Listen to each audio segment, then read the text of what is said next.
All right, my name is Bonnie Waring and I'm a senior lecturer at the Grantham Institute on Climate Change and the Environment at Imperial College London. And I'm really excited to be working in this enormous project, part of which you can see behind me, looking at how we can improve tree survival and maximize the amount of carbon captured from the atmosphere in new forests. Yes, I'm Iain Robertson. I'm a lecturer at Swansea University and I've been volunteering at the carbon community today. Essentially, we've been identifying and cataloguing trees, which is part of the inventory to look at the future so we can look at carbon sequestration through time. There's little doubt about it that humans are influencing the climate. We know that, we've known that for years. And now we're trying to get a hold of that.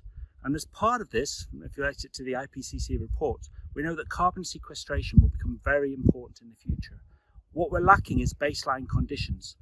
And projects like the carbon community really are starting to provide that information, which is essential for the future. So projects like this, just because of their sheer size, depend on volunteers. So this week, I've been working with volunteers here who have helped identify trees with barcodes, measure how big they are, and we'll come back again and again and again to make these measurements so we can see how the trees grow over time. And that's really critical so that we know exactly how much carbon is being captured here. Shockingly, it's not something that accompanies most tree planting projects. As a volunteer, you get vital field experience. And when you come to do a degree, whether it's an undergraduate degree or a master's degree, getting practical experience is still difficult. This is a unique opportunity to volunteer for a key scientific project and get that very relevant experience that employers are looking for. Yeah, so ecology as a science has always depended on ordinary citizens with sharp eyes who record observations of what butterflies they see, what birds are singing. Our natural world is huge and complex, and there's a relatively small crew of scientists who devote their lives to studying it. So our work really rests on the backbone of all of these observations and measurements that ordinary people volunteer to make. You come here and you get a unique skill set, and it's one of the many things, practical skills, that employers are looking for.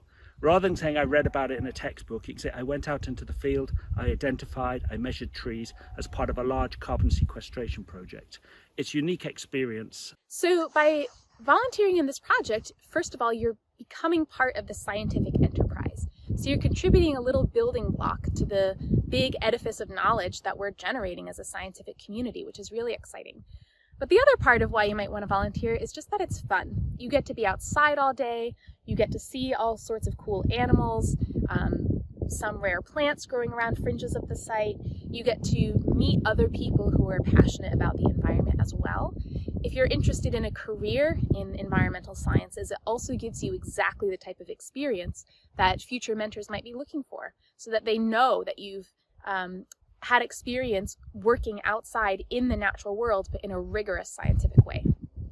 It's a unique opportunity. You get practical experience here, but moreover, the flapjacks are to die for. They're absolutely amazing. So it can't be guaranteed all the time, but if you do come here, it's something that you'll certainly remember, as well as being involved in one of the major carbon sequestration projects.